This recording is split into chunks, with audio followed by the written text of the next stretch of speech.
This podcast is a Uniting Heart and Soul production. Hello and welcome to Filthy Hope, a podcast from Uniting Heart and Soul in Wallara about choosing faith and hope in the midst of the mess and filth of the world. The ministry here at Uniting Heart and Soul is one built on a declaration of radical honesty, something that we will try to embody as we have conversations about God, faith, life and religion, but also the grey spaces where those things intersect. This means that you might hear some language that you're not used to hearing from a minister, but it also means that we will be talking about some potentially confronting subject matter, frankly and honestly, so we do recommend that you hold off from listening around little ones. I'm your host, Jonty, and this week on the podcast, it's part one of our first series, Where the Bleep is God, in which we're going to look at some of life's challenges and ask the tough question, where is God? This week, on episode 1, Rev Ness is going to be sharing her story of dealing with anxiety. If anything in our discussion triggers or concerns you, please don't hesitate to contact Lifeline on 13 11 14, or check out some of the other mental health resources down below in the show notes. Welcome to Filthy Hope. First of all, Ness, how are you? I'm feeling really anxious. Seems appropriate given what we're about to talk about. No, this will be good. And so just to reiterate, we're going to be doing, as our first, series or season of the podcast, it's going to be called Where the Bleep is God in ... Week 1, we're going to be talking about anxiety. You can fill in the blank for the bleep with whatever word you feel is appropriate for you and where you are. We talk a lot about, the way we talk privately is where the fuck is God, but as we said before, please don't listen around the little ones. First of all, before we dive into our main segment, something we're going to do each week on the podcast is a segment called Vent Central, where one of us gets to rant and rave about something that's grinding our gears. It can be as big of a deal or as little of a deal as you want. The idea is we're just going to rant and rave about what's grinding our gears.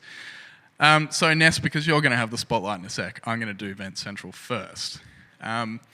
Something that really, really bothers me in a way that is probably inappropriate and overblown compared to what a lot of other people would say, is I'm a big collector of books and movies. And I really, really enjoy having, in a series, the same editions. So when they line up next to each other, the spines are sort of all look the same and they have the same artwork and everything on the spines. So they line up nice and clean. It really, really annoys me then, A, when people borrow things and don't give them back, but then also B, when distribution companies stop making a certain edition of a book or a movie. So people listening may know there's a children's book series that I used to love, I still love actually, called The Chronicles of Ancient Darkness. I think that's what it's called. The first book's called Wolf Brother. They're fantasy books for kids.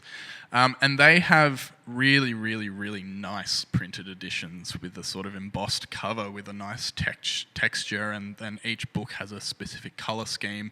And for ages and ages and ages, I couldn't find book 6 out of 6 in that edition. So I had 1 through 5 all sitting next to each other looking lovely, and then I had a different edition of book 6 because I couldn't find it. Eventually, at what is called the flea market at Turramurra Uniting Church. Shout out to any Turramurra Uniting people listening. Woo, woo. We, twice a year, well with COVID we've had to put that on hold, but twice a year they would hold something called the flea market, which is where everyone in the community would just drop off all the stuff that they don't need anymore, and we'd sell it and raise money as part of a market day for whatever it is that they're raising money for at the time. And they will always have a room dedicated to books. And so every year I will rifle through all the books and usually come out with a stack taller than me. But one year I found book 6 of that series in that edition. Praise the Lord. 50 cents, got to grab it, it's a bargain. Picked it up, I was super happy, brought it home, went to put it in the bookshelf, took out book 6 that in the crappy edition that doesn't look any good, went to slide book 6 in, and I suddenly realised, where's book 1? And it turns out, and this goes into my second thing that really annoys me, my mum, who I love, had given that book away to someone to borrow. And when I asked her about it, she said, "Oh yeah, we gave that away to insert name here about 6 or 7 years ago." Who I since went back and asked, "Hey, have you got that book?" And they have no memory of it and cannot find it anywhere. Jonty, I need to tell you, I can see, I'm watching your face be so upset by this. I promise you that I am going to order you that bloody book. Much appreciated. Okay, so then it will finish the series, mate, because I'm worried about your mental health about that, the way you're describing it. It really, really annoys me, more so than it probably should. But if there are any fellow collectors listening, you'll understand. Oh, I reckon there's heaps of people that understand that. Yeah, and just to reiterate, there's another story. I had a really great conversation with someone at church about The Shining, the Stephen King book, and the film adaptation, which is obviously a classic from Stanley Kubrick, which we then got on to talking about the sequel, which, if you're unaware, is called Dr. Sleep, and there was a film made in 2019 from Mike Flanagan, who's an awesome director. We were just talking about that. And it turns out there is a theatrical cut and a director's cut. I've seen both. I saw the theatrical cut in cinemas, and then I bought the physical copy when it came out, which has the director's cut on the Blu-ray. I know where this is going. I'm worried. Yep. And I stupidly said when they asked, "Oh, where did you see the director's cut?" Because there's some really cool stuff in the director's cut that references back to the original movie. And I said, "Oh, I watched it on the Blu-ray that I own." And he said, "Could I please borrow it?" Inside, I'm thinking, absolutely not. You will not give it back. But of course, I pretend to be a nice guy sometimes. So I said, "Yeah, sure, you can borrow it, no worries." Still never gotten it back. To the point where now I actually don't care because I've upgraded that to 4K. So if you're listening, just keep it. I don't want it back. Do you feel better now? I've got the 4K, which has both theatrical and director's cut now, so I don't care. But it still annoys me just that person sitting at home looking at that Blu-ray going, never getting dodgy. that back. Makes me anxious just hearing that story, Jonty. Yeah. So that's a little taste of what Vent Central is going to be like. It's entirely unnecessary levels of gear grinding based on things that just annoy us. So that'll be a recurring segment. Feel free, if you're listening as well, if you have something that you want to vent about, find us on Instagram and send us a message about something that you want to vent about, and we'd love to talk about it. That brings us on to our main segment. So as we said earlier, we're going to be doing a series called Where the Bleep is God In. This week we're going to be talking about anxiety. So the idea with this series is we're going to be asking some really tough questions that we often don't in situations where all you really want to do is just ask, where is God in this? Absolutely. So we're going to be doing a couple of episodes on mental health. But for this week, Ness, we're going to hear from you about your experience with anxiety. So do you want to just tell us a little bit about what your experience has been with anxiety? Yeah, sure. Well, it started with a tightness in the chest, and then came shortness of breath, followed by a rapid heart rate, and then sometimes a light perspiration, but definitely a dry mouth. I would swear that I hadn't had a drink in days. And can I tell you, Jonty, that happens only 20 minutes after exercise. Can you imagine if I'd done an entire workout, right? You'd sort of think that I'd be used to the huffy, puffy, hot and sweaty behaviour and feeling like that, because my mantra for the past 30 years, because I've been running the Australian Johnson & Johnson gymnasiums,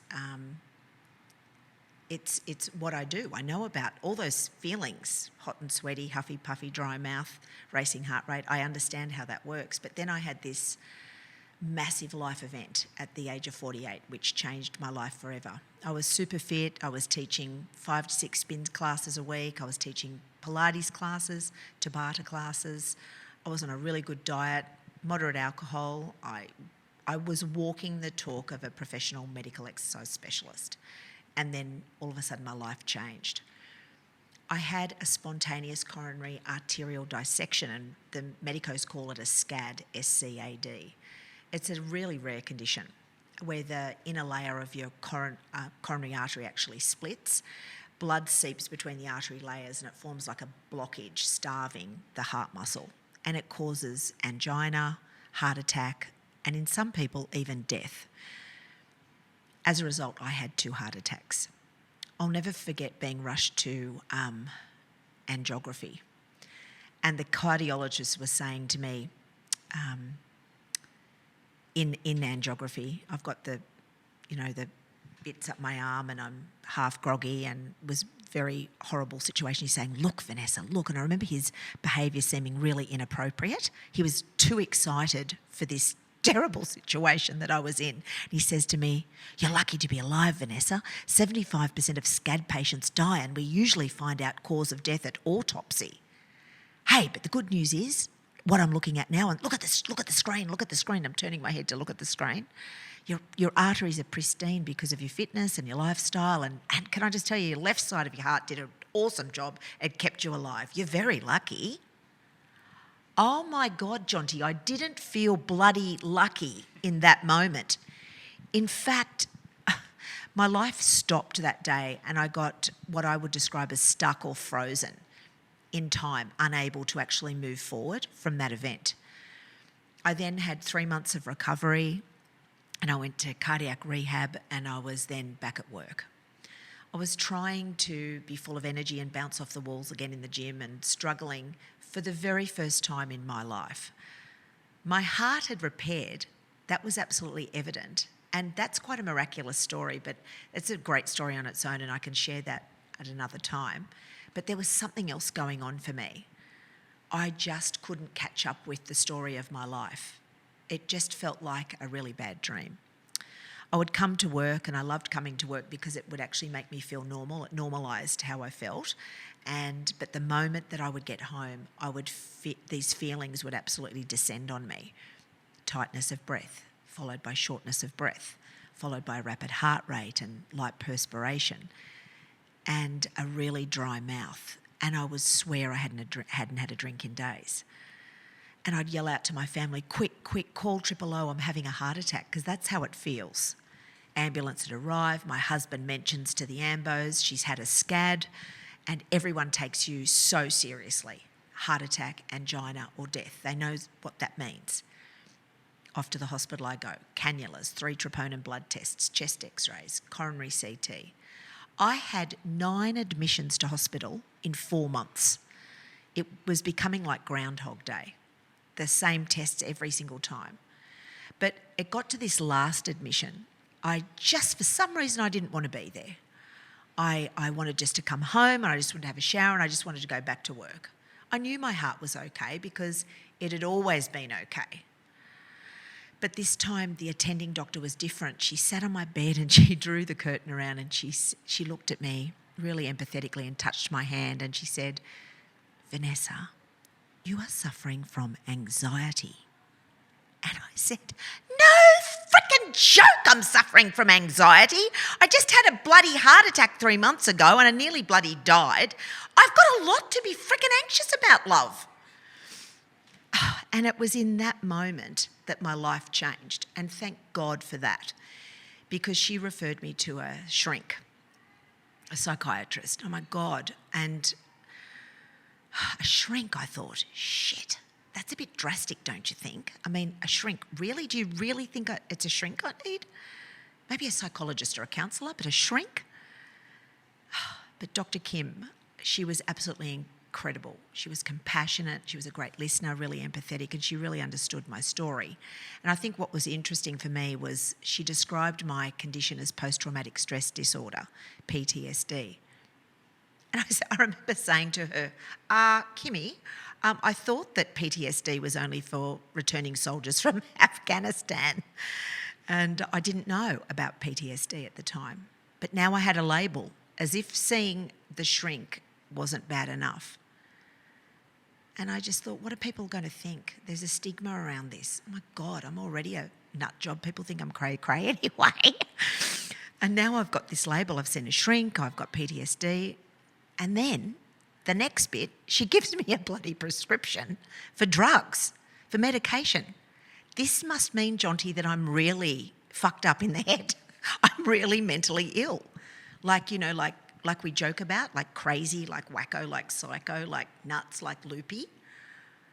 But do you know what? It was none of the above. I was just suffering from a really common condition and a common mental illness that they call anxiety. So I did my research. And 1 in 4 people actually suffer from anxiety, 1 in 3 women and 1 in 5 men. And anxiety is the most common mental health condition in Australia. And do you know there's 45% of people will experience a mental health condition at some point of time in their life. So, as I see it, I'm in pretty good company, don't you think? I'm medicated now for anxiety, and those drugs have been phenomenal and an absolute relief because I've got no more of that adrenaline running through my body, and it's made me feel more normal. The funny thing I think about this story is the more I shared this message, the more people then come and share their story of depression and anxiety and mental illness with me. And I know that's the same for you and me because you've shared with me.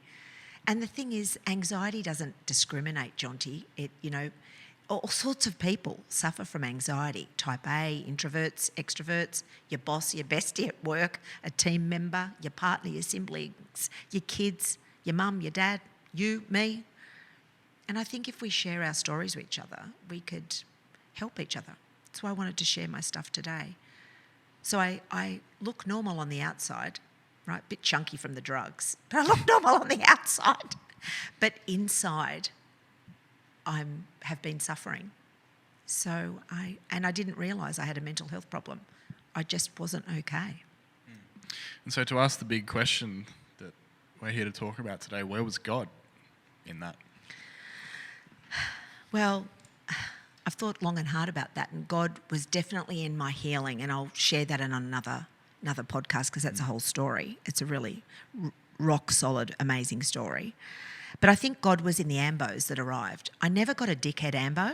Always beautiful, compassionate people who took me absolutely seriously, who didn't think that I was a nut job or a wacko. They just treated me like I was having a major heart event and cared for me. I think God was in my family, compassionately caring for me. And I've got to tell you, I must have been really bloody hard work particularly in those early days. I probably am still hard work. I must ask Rob about that. But dealing with somebody that suffers from major anxiety, I can see God in them because they continue to care for me and not take the piss out of me for some of the what seems like trivial things that I get anxious about. I can just get like a feeling in my left shoulder and I think I'm having a heart attack, or I can get a feeling in my left side of my jaw and I think I'm having a heart attack. I get a feeling in my mid-thoracic spine from doing too much Pilates and I think I'm having a heart attack because all those things were symptoms of the heart attack. So it's PTSD at its absolute best. But back to being where is God, I think God was in Dr. Kim, the psych. I just felt like I was so well held. The doctor that diagnosed on the 9th admission in 4 months, I mean, God was all over that. The care and love that I got there, that was God in action. And God's in the scientists who made the drugs. I mean, they are lifesavers, those drugs. The scientists are really clever. God's in all of that, I believe. And God is definitely in my total healing. I'm leading a really full life. I mean, that was 7 years ago that happened to me. And I've gone on and become a minister, and my whole life is centred around God. He's my CEO and God's in everything that I do. To throw a question towards you that we didn't talk about beforehand, I hope you're okay now with I'm this. anxious. Yeah. A topic that I'm really interested in and passionate about is the way that Christians deal with other Christians having mental health issues. Yeah. Have you had any experiences, positive or negative, with other Christians when they sort of go, you've got anxiety? Pisses me off. Well, Vanessa, you should pray harder. You're not praying hard enough. You know, if you only just prayed harder, then God would give you a healing. Well, piss off. Do you know what I mean? Do you really need to be on medication? So actually, Julie, you have diabetes, don't you? Maybe we should just pray about your diabetes and stop taking your insulin shots, you knob. Yeah. It's ridiculous. I really feel like the fact that you don't have those kind of presumptuous things to say about people when they have physical illnesses. the fact that Christians sometimes impose that, like, well, maybe you should just pray more. Like, clearly you don't have enough faith. For mental illnesses, I just think, is super unhelpful. And we'll talk about this another time, but my experience with that is very similar. Very similar. It's spiritual abuse. If it's coming, it's spiritual abuse. I believe that Christians should just back out of areas that they don't understand and be very careful with what they say, because that can be damaging. Are you sure you need that cast, Ness? What? I know you've broken your arm, but I think if you just pray a bit harder, you're... Exactly. You don't need a cast. Your faith just isn't quite strong enough. Yeah, you talk to Jesus about it. Yeah, that's exactly right. If you say it like that, it just sounds absurd. Yeah, well, the Penties are big ones for that. They're big on mental health and child abuse particularly, and I remember being prayed over about my child abuse. We'll talk about that at another occasion, but if I just prayed hard enough, it'd all go away. It'd fix itself. Yep, totally fix itself. Yeah, because everyone knows that in the Bible it says that if you follow Jesus, your life will be awesome. And perfect too. Yeah. Everything will fall into place. Yeah, we need like a sarcasm jingle for people that don't pick it up. Yeah. Was there anything else you wanted to throw on at the end of that? I feel like that was... Thank you so much for sharing. Yeah, awesome. Thanks, Jonty. I think just God's all over it, mate, and continues to be all over it. And I mean, I think what's also interesting, and I don't know if today's the day to talk about it, but no, I'll save the next bit of the story for another occasion. Sounds good. Yeah, because it sits in another bracket that I'd call the miraculous. Let's leave that. No, that's contentious. Let's go there another day. Dangling. Yeah. We'll do that another time. That sounds great. Thanks so much for sharing.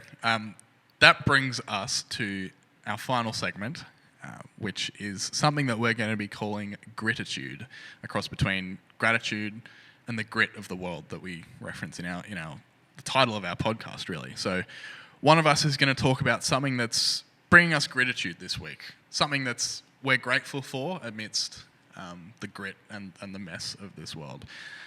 So Ness, because everyone's clearly sick of your voice at this point in this podcast, I'm kidding, I'm going to do gratitude this week, and next week you get both Vent Central and gratitude, because everyone will be sick of my voice at that point as well.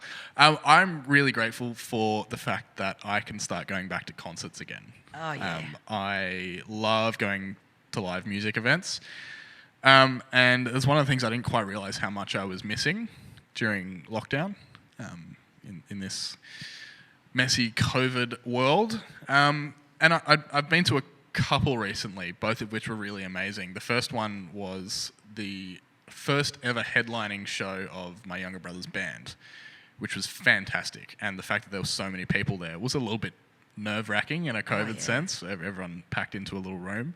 But that was really, really exciting, having seen those guys. Like, I remember when there were three of them, aged 10, playing acoustic songs in my garage at home.